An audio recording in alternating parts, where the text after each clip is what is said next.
Hello everyone, welcome back to my life canvas. আশা করছি যে যেখানে আছেন সবাই ভালো আছেন, সুস্থ আছেন। মেয়ে তার ফ্রেন্ডের সাথে নাচছে বেবি শাক ডু ডু ডু গানে। এটা তো সবাই আমরা মারা এখন চিনি, মেয়েদের সাথে আমাদেরও মুখস্থ হয়ে গেছে, তাই না? তো বাচ্চারা সব সময় এই গানগুলো দেখে নাচে, ভালোই লাগে, এনজয় করে ওরা। কারণ বাইরে তো যাওয়ার পরিবেশ নাই, আর বাইরেও তো যেতে পারে না এখন ওরা, তাই না?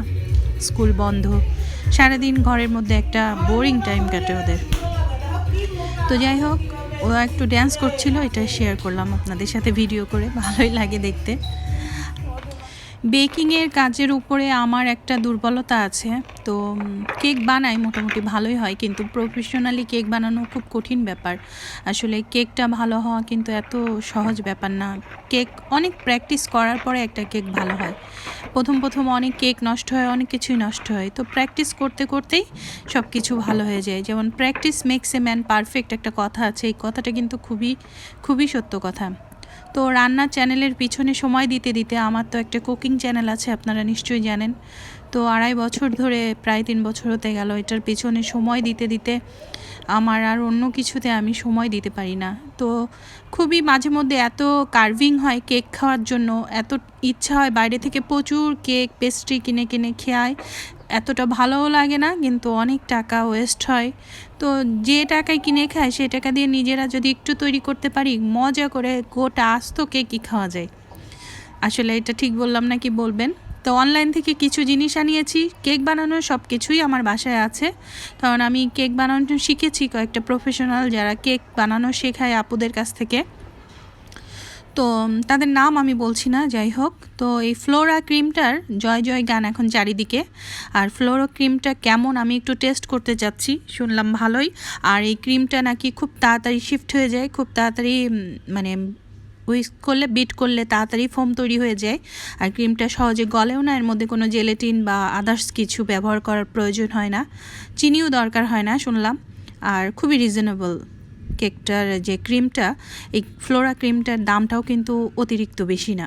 তবে আমি যে অনলাইন থেকে কিনেছি তারা আমার কাছে একটু বেশি রেখেছে, 30 টাকা 40 টাকা মতন বেশি রেখেছে। তারপরেও 300 টাকার ভিতরেই পেয়েছি।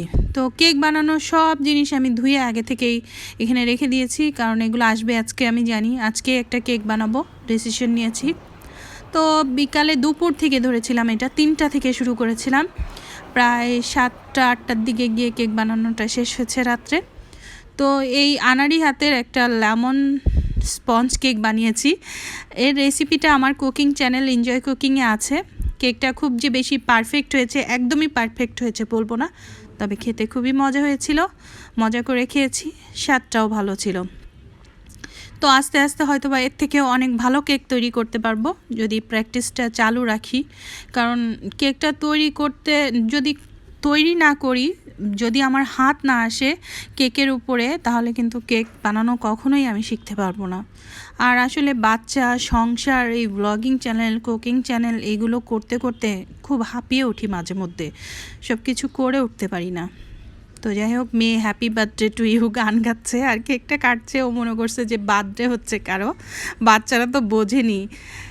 তো সবাই মিলে এখন কেক খাবো এই রাত্রিবেলা, জাস্ট একটু আমার মন রাখার জন্য সবাই টেস্ট করছে, কারণ আমি এত কষ্ট করে বানিয়েছি। কেকটা একদিন রেখে দিলে ভালো হতো, কিন্তু আর সহ্য হলো না, সবাই খেয়ে ফেলছি। কেক কিন্তু বানানোর পরপরই খেলে মজা না, কেকটা একদিন রেখে ফ্রিজে বা বেশ 3-4 ঘন্টা ফ্রিজে রাখার পরে খেলে ক্রিমটা সেট হয়ে যায় আর খেতেও ভালো লাগে। আজকে 2টা রেসিপি শেয়ার করব, একটা হচ্ছে ফুলকপি ভাজি আর একটা মজার বেগুন ভর্তা।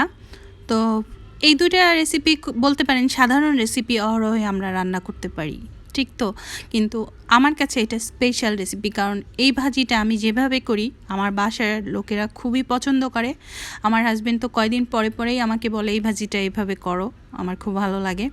তো ভাবলাম যে অনেকেই হয়তো বা জানবে না, বা অনেকেই হয়তো বা জানে না, তাদের জন্য আমি একটু শেয়ার করি ভাজিটা। তো যাই হোক, রসুন দিয়েছি, পেঁয়াজ দিয়েছি, কাঁচামরিচ দিয়েছি, দিয়ে একটু হালকা লাল লাল করে ভেজে নিয়েছি তেলের ভিতরে। এখন হালকা একটু হলুদ গুঁড়া দিয়ে দিলাম।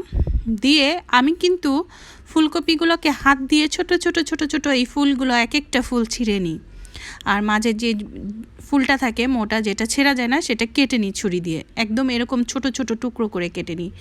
আর এর সাথে মিলিয়ে ছোট ছোট টুকরো করে আলু কেটে নিই। তো এগুলো কাটার পরে পানি মানে ভালোভাবে ধুয়ে পানি ঝরিয়ে রেখেছিলাম। এখন সবগুলো দিয়ে দিয়েছি, দিয়ে সুন্দর করে হলুদ, পেঁয়াজ, রসুন, কাঁচামরিচের সাথে মিশিয়ে নাড়া দিয়ে একটু লবণ দিলাম। দিয়ে এখন এটাকে মিডিয়াম টু লো হিটে, একদম লো হিটেই বলতে পারেন, ঢাকনা দিয়ে রাখবো। ঢাকনা দিয়ে দিয়ে রান্না করব। তো এখন আজকে রসুন ব্লেন্ড করতে হবে। রান্না করতে গেছি তখন দেখি যে রসুন বাটা নাই, কারণ আজকে রান্না করব, মাংস রান্না করব। মাংসর রেসিপিটা শেয়ার করিনি, কারণ আমি আমার ইয়েতে অনেকবারই হাঁসের মাংস রান্না দেখিয়েছি।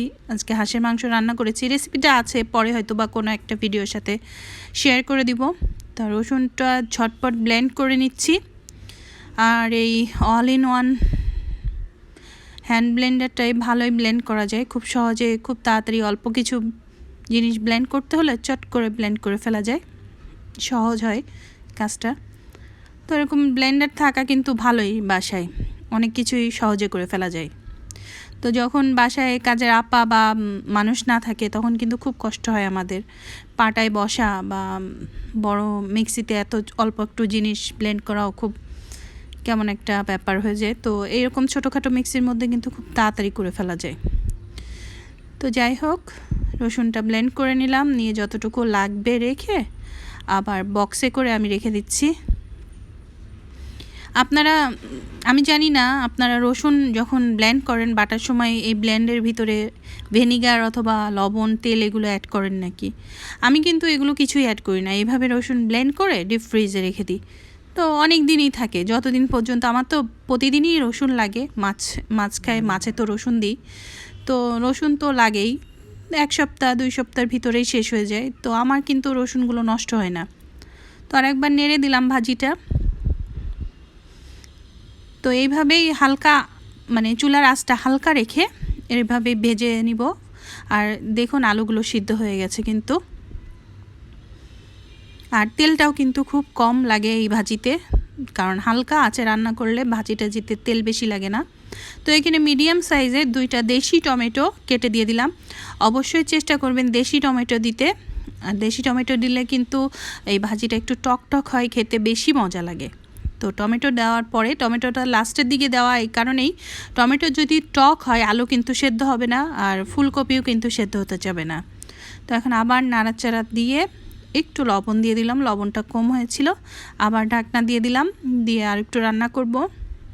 তো আজকে বেগুন ভর্তা করব। বেগুনটা তেল মাখিয়ে নিয়েছি, এখানে সরিষার তেল দিয়ে বেগুনটা মেখে এখন পুড়াতে দিয়ে দিলাম, চুলায় পুড়বে। আর আমি কিন্তু বেগুনটা একটু বেশি করে পোড়াই। বেগুন পোড়া যদি ভালো হয় তাহলে কিন্তু বেগুনের স্বাদটা বেশি, ভর্তাটার স্বাদটা বেশি ভালো হয়, আর খুব ভালোভাবে পুড়ে যায়, সেদ্ধটাও ভালো হয়, একটা পোড়া পোড়া স্মেল আসে, এই গন্ধেই কিন্তু ভাত খাওয়া যায়। বেগুন পোড়া ভর্তার যে স্বাদ আর অন্য কিছুতে নাই, সত্যি কথা। আমার বেগুনের তরকারি ভালো লাগে না, অনলি বেগুন ভর্তাটাই আমার সবথেকে ফেভারিট। আর বেগুন ভাজিটা একটু পছন্দ করি, কিন্তু সবথেকে বেশি পছন্দ করি বেগুন ভর্তা। তো খুব আস্তে আস্তে আঁচে আমি বেগুনটা খুব ভালোভাবে পুড়িয়ে নিচ্ছি, এদিকে ভাজিটাও দেখছি। তো এগুলো হওয়ার পরেও আরও 1-2টো তরকারি আছে, সেগুলো করব। কত কাজ একসাথে করা লাগে, তাই না? তো ভাজিটা হতে হতে এখন বেগুনটাও পোড়াচ্ছি, এদিকে 2টা কাজই একসাথে করছি 2 চুলায়। তো আমি একটা কথা বলতে চাই আমার ভিউয়ার্স আপুদের জন্য, বা আমার যে ইউটিউব আপুরা বা ভাইয়ারা বা ফ্রেন্ডরা আছেন। তো অনেকেই আছে, অনেককে সাবস্ক্রাইব করেছে, অনেকেই আছে অনেক চ্যানেলের সাথে বন্ধুত্ব করেছে, কিন্তু অনেকেই আছে অনেকের ভিডিও দেখে না। আপনারা একটা জিনিস মনে রাখবেন, আপনারা যদি বন্ধু করেন কাউকে, আপনারা যদি তার ভিডিও 2 দিন না দেখেন, তাহলে কিন্তু আপনার কাছে তার ভিডিও যাওয়ার বা নোটিফিকেশনটা, যে ভিডিও যাবে এরম নোটিফিকেশনটা বন্ধ হয়ে যাবে। এতে করে কিন্তু আপনি তার ভিডিওর কোনো নোটিফিকেশন পাবেন না, হয়তো বা আপনি তাকে বন্ধু করে রেখেছেন, ওকে, নো প্রবলেম, বাট সে কিন্তু মনে মনে চিন্তা করবে কি আপনি তাকে বন্ধু করেন নাই, এই কারণে আপনি বন্ধু করেন নাই, এই কারণে আপনি তার ভিডিও দেখেন না। তো এগুলো চিন্তা করে অনেক সময় সে আপনাকে হয়তো বা আনফ্রেন্ড করে দিতে পারে বা আনসাবস্ক্রাইব করে দিতে পারে। তো এগুলো একটু মাথায় রাখবেন, খেয়াল করবেন কাদেরকে কাদেরকে আপনি সাবস্ক্রাইব করেছেন, তাদের সেই সাবস্ক্রিপশন অপশনে গিয়ে আপনি বাছাই করে নিয়ে তাদের চ্যানেলগুলোয় গিয়ে আপনি দেখবেন আপনি নিয়মিত তাদের ভিডিও দেখছেন কি না বা তারা আপনার ভিডিও দেখছে কি না। তো এরকম অনেক ভুল বোঝাবুঝি হয়, অনেক কিছু হয়। তো একটু সাবধানে একটু ইউটিউবিংটা করতে হবে, কারণ সবারই খেয়াল রাখতে হবে সব দিকে। আমরা কিন্তু অনেক সংসারের অনেক দায়িত্ব পালন করি, আমাদের মাথায় কিন্তু একটা কাজ না, আমাদের সংসার, আমাদের সন্তান, আমাদের ইউটিউবিং সব কিছুই আমাদেরকে দেখতে হয়। তো অনেক মহিলারা আছে যাদেরকে সব কিছু নিজে নিজে করতে হয়, তাদের হেল্পিং হ্যান্ড নাই, তাদের কোনো সাহায্যকারী কেউ নাই। ইভেন আমি বলতে পারি আমার ভিডিওটা করে দেওয়ার কেউ নাই, আমাকে নিজে থেকে ভিডিও করতে হয়, ভিডিও এডিট করতে হয়, প্লাস সংসারের কাজ করতে হয়, প্লাস ভয়েস দিতে হয়, অনেক কষ্ট হয়। আর এই ইউটিউবিং করা সাংঘাতিক ব্রেনে চাপ পড়ে, শারীরিক কষ্ট তো আছেই, সাথে ব্রেনেরও খুব একটা প্রেশার হয়। মাঝে মধ্যে এমনও হয় আমি না খাওয়াও ভুলে যাই, এরকম একটা ব্যাপারও হয়ে যায় আমার সাথে। তো বেগুনটা খুব ভালোভাবে পুড়িয়ে নিয়েছি, আর আজকে বেগুন ভর্তা এখানে ব্যবহার করব কুচি করেছি পেঁয়াজ, আর ডিম ভাজি করে বা ভাজি করা যে ছোট ছোট করে মরিচ কাটে, কাঁচা মরিচ, আপনারা চাইলে শুকনো মরিচও দিতে পারেন, আর দিয়েছি একটা টমেটো। টমেটোটা দেশি হলে কিন্তু বেশি মজা হবে। তো এখন এইগুলোর সাথে কষলে নিব। আর এই ভর্তাটার নাম আমি দিয়েছি বেগুনের সালাদ ভর্তা। আর টমেটো দিয়ে এইভাবে বেগুন দিয়ে সুন্দর করে মাখলে না খাওয়ার সময় মনে হয় যে সালাদ খাচ্ছি, বেগুন আর টমেটোর সালাদ এত সুস্বাদু হয় খেতে, কি বলবো। আর এখন সরিষার তেল দিয়ে দিলাম, আর খাঁটি সরিষার তেল দিলে তো বেগুনের যে মাখার পরে যে ঘ্রাণটা, সেই ঘ্রাণেই কিন্তু জিভে পানি চলে আসবে। কি বলবো, সত্যিই বলছি এই ভর্তাটা কিন্তু অনেক মজার, ট্রাই করে দেখবেন। আর যারা শুকনো মরিচ খেতে পারেন না, শুকনো মরিচ খেলে যাদের গ্যাস্ট্রিকের প্রবলেম হয় বা বুক জ্বলে, তারা এরকম কাঁচা মরিচ দিয়ে এই ভর্তাটা করে দেখবেন। আর টমেটো দেওয়াতে এই ভর্তাটা কিন্তু আরও বেশি স্বাদের হয়ে যায়। তো এই হচ্ছে আজকে রান্নাবান্না, ফুলকপি ভাজি, বেগুন ভর্তা, আরও ছিল হাঁসের মাংস, আর একটা কী যেন ছিল ঠিক মনে করতে পারছি না এই মুহূর্তে, কারণ পরে ভয়েস দিচ্ছি। তো রান্নাবান্না হয়ে গেছে, আর বেশি কথা বাড়াবো না, কারণ আজকে খাওয়া দাওয়া দেখাবো না, সব সময় আসলে খাওয়া দাওয়াটা শ্যুট করা যায় না। তো ব্লগটা কেমন লাগলো অবশ্যই জানাবেন, আর আমার এই রেসিপি দুটো অবশ্যই ট্রাই করবেন। ট্রাই করে আসলে রাজকীয় কোনো রেসিপি না, তারপরেও এই খাবারগুলোই আমাদের কাছে রাজকীয়, কারণ সাধারণ খাবারই কিন্তু আমাদের শরীরের জন্য ভালো। তো ভালো থাকুন, সুস্থ থাকুন, আজকের মতো বিদায় নিচ্ছি। Thank you for watching.